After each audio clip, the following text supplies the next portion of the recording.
Good morning, my dear students.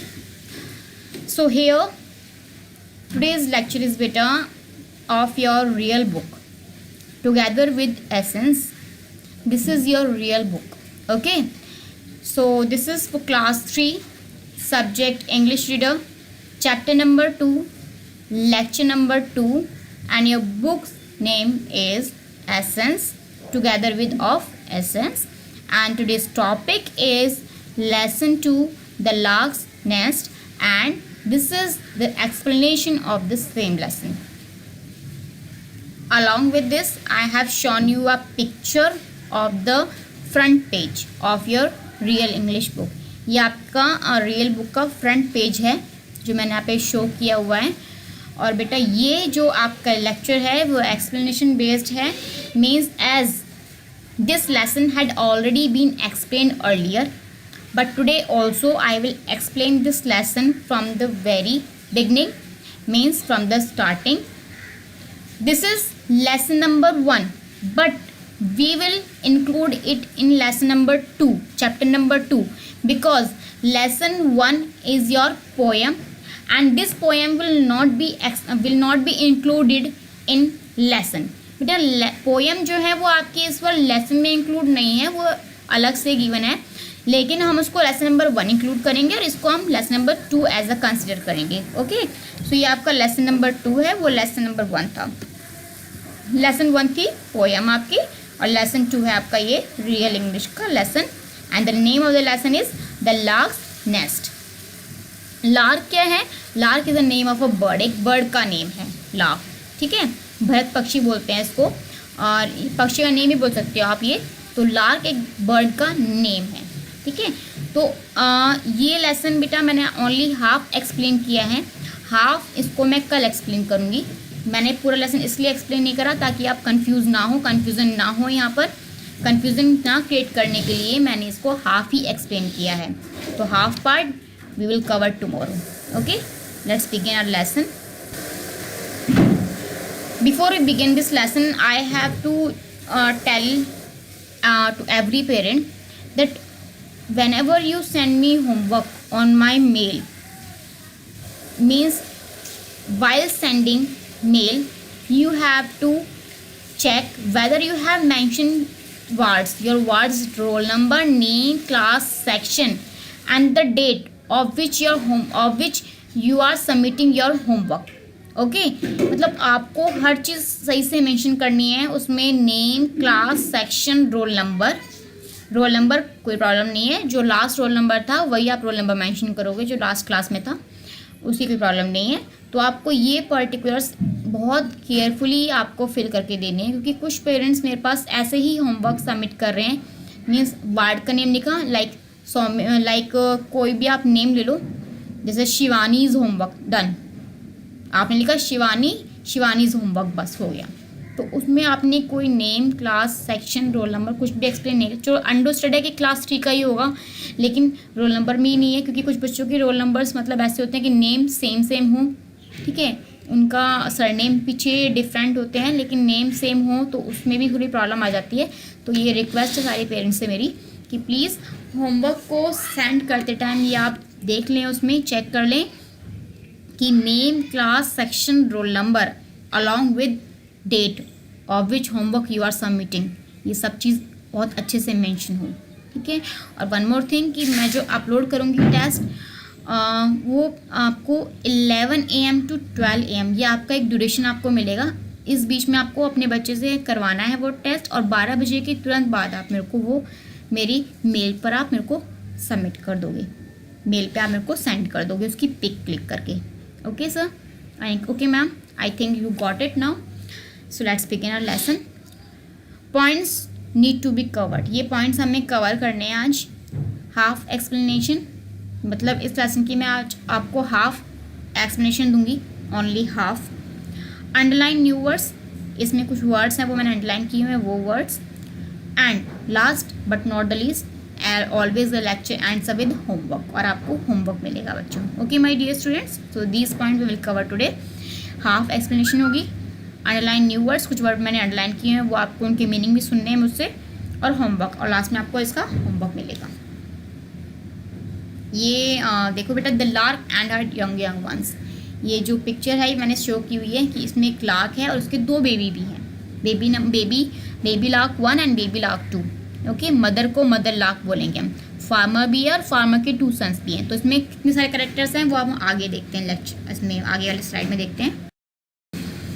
Characters, ये characters given है इसमें। नरेटर आपकी टीचर हो गई यहाँ पे, कि आपको टीचर एक्सप्लेन कर रही है लेसन, तो यहाँ पे नरेटर होगी। वैसे नरेटर आपकी बुक के जो ऑथर हैं वो हो गए। Farmer, owner of the wheat field. Farmer कौन है? जिनका वो खेत है, जो खेत के मालिक हैं। ठीक है। राम फार्मर का बेटा है, बड़ा बेटा, सॉरी छोटा बेटा। रघु फार्मर का बड़ा बेटा है। मदर लार्क कौन है? लार्क, मदर जो उसकी मम्मी है वो मदर लार्क है। बेबी लार्क 1, इसमें बेबी लार्क 1 है और बेबी लार्क 2। इनके नेम गिवन नहीं है, हम इनको ऐसे ही कंसिडर करेंगे, mother lark, baby lark 1 and baby lark 2। Ram और रघु को हम नेम से बुलाएंगे, फार्मर को हम फार्मर से बुलाएंगे, फार्मर का हम नेम नहीं बताएंगे इसमें। ठीक है, तो इनके नेम गिवन नहीं है, जिनके नेम गिवन नहीं है उनको हम ऐसे ही बुलाएंगे, farmer, mother lark 1, mother lark, baby lark 1 and baby lark 2। Ram और रघु के नेम गिवन है। So now as I am explaining you this lesson, so that is why narrator is your teacher here. Okay, आपकी teacher यहाँ पे narrator है, means Shivani Singh is your narrator. So these characters are given in this play. ये play है बेटा, okay, क्योंकि इसमें जब भी हम कोई नरेटर की बात करते हैं या फिर इतने सारे करेक्टर्स होते हैं तो वो एक प्ले होता है। ठीक है, तो ये प्ले है। Now this lesson begins from here. यहाँ से लेसन स्टार्ट होता है। A lark had a nest in a wheat field. एक लार्क है जिसका एक नेस्ट है, घोंसला है गेहूं के खेतों में। गेहूं का एक खेत है, उसमें उसने अपने एक घोंसला बनाया हुआ है, नेस्ट बनाया हुआ है। Every day she left her 2 young ones and went out in search of food. हर दिन वो अपने 2 बेबीज़ को, 2 बच्चों को, बेबी लार्क 1 और बेबी लार्क 2 को नेस्ट में ही छोड़कर वो बाहर क्या चली जाती थी? खाना ढूंढने के लिए। खाना मतलब ताकि उसको खाना मिल जाए, अपने बेबी को खिला दे, उनके लिए खाना ढूंढने के लिए वो बाहर चली जाती थी। कौन चली जाती थी? Mother lark. और उसके बेबी कहाँ रहते थे? नेस्ट में रहते थे तब तक। एज द व्हीट राइपन, जैसे जैसे गेहूँ पकने स्टार्ट हुए, मदर लार्क बिकेम वरीड। जो मदर लार्क थी वो चिंतित हो गई, बहुत उसको टेंशन हो गई इस बात की, क्योंकि अब गेहूँ कटने का टाइम आ चुका था। और जब गेहूँ की कटने का टाइम आ चुका था, दैट मीन्स कि उनको अपना जो वो है हैबिटेट है, या फिर जो उनका जहाँ पे वो रह रहे हैं उसको जगह को उनको छोड़ने का टाइम आ गया था। तो अब उसको टेंशन तो होनी थी, क्योंकि उसको अपनी बेबी को कहीं और लेके जाना था, कहीं और नेस्ट बनाना था, तो इसलिए उसको टेंशन होने लगी इस बात की। कैसे जैसे जैसे गेहूँ पकने स्टार्ट हुए, उसकी मदर लार्क को टेंशन स्टार्ट हो गई, वो वरिड हो गई, चिंतित हो गई। वरिड, चिंतित। राइपन मतलब पक गए, सर्च करना, खोजना। ठीक है बेटा, ये वर्ड जो मैं अंडरलाइन कर रखे हैं वो भी देखते रहो आप।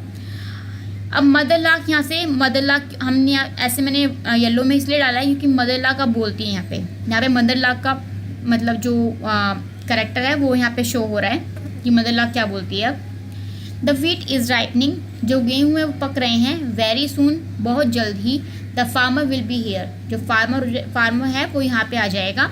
You must be very careful, वो अपने बच्चों को बोलती है कि you must be very careful, आपको बहुत केयरफुल रहना है, बहुत ध्यान से रहना है। Observe everything that happens here, आपको हर चीज़ ऑब्जर्व करनी है जो भी यहाँ पे होती है। And tell me every word that you hear, तो जो भी आप चीज़ यहाँ पे सुनते हो वो आपको मुझे बतानी है। जो भी चीज़ आप सुनते हो यहाँ पे, जो भी चीज़ ऑब्जर्व करते हो वो आपको मुझे बतानी है। ठीक है, तो ये कौन बोलती है? मदर लार्क बोलती है अपने बेबीज से, 2 बेबीज, बेबी लार्क 1 और बेबी लार्क 2 से बोलती है कि अब जो गेहूँ में पकने लगे हैं और जल्द ही फार्मर यहाँ पे आ जाएगा, तो आपको बहुत ही ध्यान से रहना है और आपको हर चीज़ ऑब्जर्व करनी है जो भी यहाँ पे होती है। और मुझे आप नेक्स्ट डे, मतलब जब भी मैं आपके पास आऊँगी शाम को, तो मुझे आपको सब चीज़ बताना है, आपको मुझे बताना है। ये उनकी मदर लार्क बोलती है, क्योंकि वो हर दिन कहाँ जाती थी? Everyday she went out in search of food, क्योंकि वो हर दिन खाना खोजने के लिए बाहर जाती थी। तो उसने अपने बच्चों से ये बोला कि जो भी चीज़ यहाँ पे होए, जो भी चीज़ आप सुनो, जो भी आप सुनते हो बातों को, वो चीज़ें आपको मुझे, जब मैं वापस आऊँ तो आपको मुझे बतानी है। वन डे, अब एक दिन क्या हुआ? While the mother lark was away, जब मदर लार्क बाहर थी, मतलब बहुत दूर थी, अवे का मतलब बहुत दूर थी। The farmer came to see his crop, जो फार्मर था, किसान था, वो अपनी फसल को देखने के लिए आया। अब फार्मर क्या बोलता है, Raghu our crop has ripen, Raghu हमारी जो क्रॉप है वो पक चुकी है, ठीक है, राइपन मतलब पक चुकी है। It is time to cut our grain, या अब ये समय है कि हम अपने जो हमारे जो वीट हैं, गेहूँ हैं, उनको हम काटने का हमारा समय आ चुका है, अब हमें काटना हमें चाहिए। Go and tell our neighbours to come early in the morning, जाओ और हमारे नेबर्स को बोलो, बताओ कि उनको कल सुबह जल्दी यहाँ पर आना है मॉर्निंग में। They will help us to reap it, और वो हमें इसको फसल को काटने में, गेहूँ को काटने में वो हमारी मदद करेंगे, ठीक है। रीप होता है बेटा काटना। तो उसने क्या बोला कि जब एक दिन मदर लार्क बाहर थी, दूर थी अपने घोंसले से, अपने बच्चों से, तो उसका जो फार्मर था, उस खेत का जो ऑनर था, वो अपने बच्चों के साथ, रघु और राम है दिखा रहा है, ये पिक्चर्स में दिखा रखा है बेटा, ये रघु है, ये राम है, बट एल्डर सन है रघु और यंगर सन है राम, बड़ा बेटा रघु और छोटा बेटा राम है।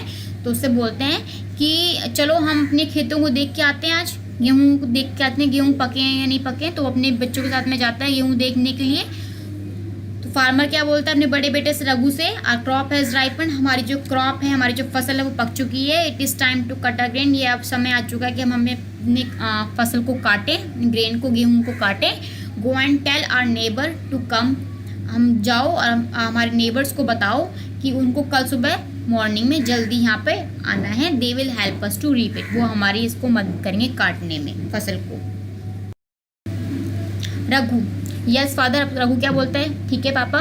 That evening when the mother lark came back, उस शाम जब मदर लार्क, जो मम्मी थी बेबीज़ की, जब वो वापस आई शाम को, हर बेबीज़ लुक्ड स्केयर्ड, उसने अपने बेबीज़ को बड़ा डरा हुआ देखा, उसकी बेबी उसको डरे हुए दिखे, बहुत डरे हुए थे उसके बेबीज़, स्केयर्ड मतलब डरा हुआ, ठीक है।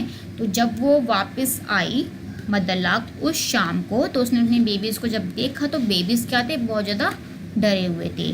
बेबी लार्क वन क्या बोला, चिप चिप, बेटा ये ना उनकी बोलने का वे है, जैसे हम तो ईजिली ऐसे बोल सकते हैं because we are human beings, ठीक है, हमारे पास तो वर्ड्स होते हैं, ठीक है, साउंड भी होती है ऐसे बोलने की, उनके पास भी साउंड होती है, लेकिन वो हमारी तरह एक्सप्रेस नहीं कर सकते अपनी फीलिंग्स को। तो उन्होंने मतलब उनकी मम्मा से, अपनी मम्मा से क्या बोलते हैं, चिप चिप करके, मतलब उसके बोलने का वे दिखाया है, आगे फिर हमें समझाने के लिए वो ऐसे लिख दिया है, ठीक है। तो क्या बोलता है, चिप चिप, ऐसे करके बोलना स्टार्ट करता है। Mother, the farmer is going to call his neighbours tomorrow, कि जो फार्मर है वो अपने नेबर्स को बुलाने के लिए जाएगा। दे विल, मतलब बुलाने जा रहा है वो अपने फार्मर, मतलब जो नेबर्स को बुलाने जा रहा है। They will help him to cut his crop, कि वो उसकी क्रॉप को काटने में मदद करेंगे। कौन करेंगे, जो नेबर्स हैं उनको बुलाएगा वो कल, और वो उसकी क्रॉप को कट करने में, फसल काटने में उसकी मदद करेंगे। मदर लार्क क्या बोलती है, अब इसमें, then there is a plenty of time, ठीक है, फिर तो हमारे पास बहुत सारा समय है। प्लेंटी ऑफ टाइम का मतलब क्या है, बहुत सारा समय है फिर तो हमारे पास। Don't worry, go to sleep, चिंता मत करो, जाके तुम सो जाओ। अब बेबी लार्क टू क्या बोलता है, वो देखता है कि मम्मी को तो टेंशन हो ही नहीं, मम्मी तो वरिड हो ही नहीं, ऐसा क्यों हुआ, हम तो इतने डरे हुए हैं, मम्मी को टेंशन भी नहीं हुई, जबकि मम्मी को पता है कि फार्मर आया था अपने बच्चों के साथ में, और उसने कहा है कि हमें वो कल काटना है, तो मम्मी को फिर भी टेंशन नहीं हुई। बेबी लार्क टू क्या बोला, वाई डू यू से सो मदर, कि मम्मी आपने ऐसा क्यों बोला, मतलब आपने टेंशन भी नहीं हुई, आपने हमसे बोला कि don't worry, go to sleep, चिंता मत करो, सोने चले जाओ, आपने हमसे ऐसा क्यों बोला। मदर लार्क क्या बोलती है, if the farmer waits for his neighbours to help him, अगर फार्मर वेट करता है अपने नेबर्स को आने की कि वो नेबर आए, उसके नेबर्स जो है वो आएंगे और उसकी हेल्प करेंगे, then there is no danger of grain being harvested tomorrow. तो मतलब इसमें कोई डरने वाली बात नहीं है कि कल ही, हमें कोई खतरा नहीं है कि कल ही जो ग्रेन्स हैं वो कल हार्वेस्ट हो जाएंगे, ठीक है। तो इसका मतलब ये लग रहा है कि अगर अपने नेबर्स को बुलाएगा तो नेबर्स सोचेंगे, आएंगे, तो मतलब बहुत टाइम लग जाएगा, तो इसमें कोई खतरे वाली बात नहीं है कि कल ही सारी की सारी क्रॉप जो है वो कट जाएगी, वो हार्वेस्ट हो जाएगी। हार्वेस्ट मतलब कटना, फसल कटना जो होता है, कटाई होना फसलों की। तो उसने बोला, दोबारा सुनो, मदर लार्क ने क्या बोला, if the farmer waits for his neighbours, अगर उसके वो फार्मर जो अपने नेबर्स की वेट करता है कि वो उसकी हेल्प करें, कि नेबर उसकी हेल्प करें क्रॉप को काटने के लिए, then there is no danger of the grain being harvested tomorrow, तो इसमें कोई खतरे वाली बात नहीं है कि कल ही क्रॉप क्या हो जाए, कट जाएगी। After a few days the farmer and his son came back, कुछ दिनों बाद फार्मर और उसका बेटा दोबारा, देखो बेटा उसकी मम्मा ने सही बोला था, फार्मर के साथ में उसके जो नेबर्स है वो अगले दिन नहीं आए। क्यों नहीं आए? क्योंकि वो अपने नेबर्स पे डिपेंड हो गया था कि उसके नेबर्स आएंगे, पड़ोसी आएंगे, तब उसकी जो क्रॉप है वो कट होगी, ठीक है। लेकिन ऐसा कुछ भी नहीं हुआ। कुछ दिनों बाद फार्मर और उसके बेटे दोबारा वहाँ पे आए। They found that the wheat was ripe and nothing had been done, उन्होंने देखा कि वहाँ पे उसके जो गेहूँ थे वो पूरी तरह पक चुके थे, लेकिन अभी तक कुछ भी नहीं हुआ वहाँ पे, ना तो कोई नेबर दिखे उसको वहाँ पे, ना ही कोई फसल कटी हुई दिखी उसको, ना ही कोई गेहूँ कटे हुए दिखे। उसको बड़ी टेंशन हुई इस बात की। रघु, अब वो रघु से बोलता है, रघु बोलता है सॉरी फादर से, father the neighbours have not harvested the grain, कि पापा जो नेबर्स हैं हमारे, जो हमारे पड़ोसी हैं, उन्होंने हमारे क्रॉप्स को, हमारे ग्रेन को हार्वेस्ट नहीं किया, हमारे गेहूँ को नहीं काटा। अब फार्मर क्या बोलता है, there is not a moment to be lost, कोई बात नहीं, इसमें कोई घबराने वाली बात नहीं है। मोमेंट होता है बेटा क्षण, उस टाइम, उस वक्त, ठीक है। There is no moment to be lost, अभी तक टाइम गुजरा नहीं है, अभी टाइम मतलब ऐसे नहीं हुआ कि सारा टाइम निकल गया है हमारे हाथ से, ऐसा कुछ नहीं हुआ है।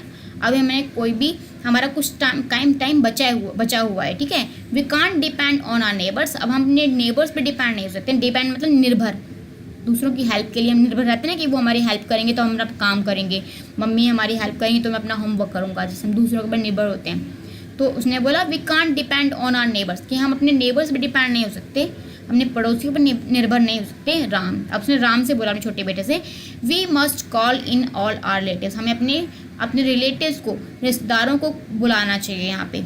किस लिए? फसल को कटवाने के लिए हमें अपने रिश्तेदारों को बुलाना चाहिए। अब यहाँ पे go and inform our relatives that we will harvest our grain tomorrow morning, तो जाओ और उनको इन्फॉर्म करो, इन्फॉर्म मतलब सूचना दो, कि हमारे रिलेटिव्स को ये सूचना दो कि हम कल अपनी ग्रेन को कट करें, अपने ग्रेन्स को हार्वेस्ट करेंगे, तो उनको ये बता के आओ, ताकि वो सारे के सारे हमारे रिलेटिव जो हैं, हमारे रिश्तेदार जो हैं, वो आ जाएं।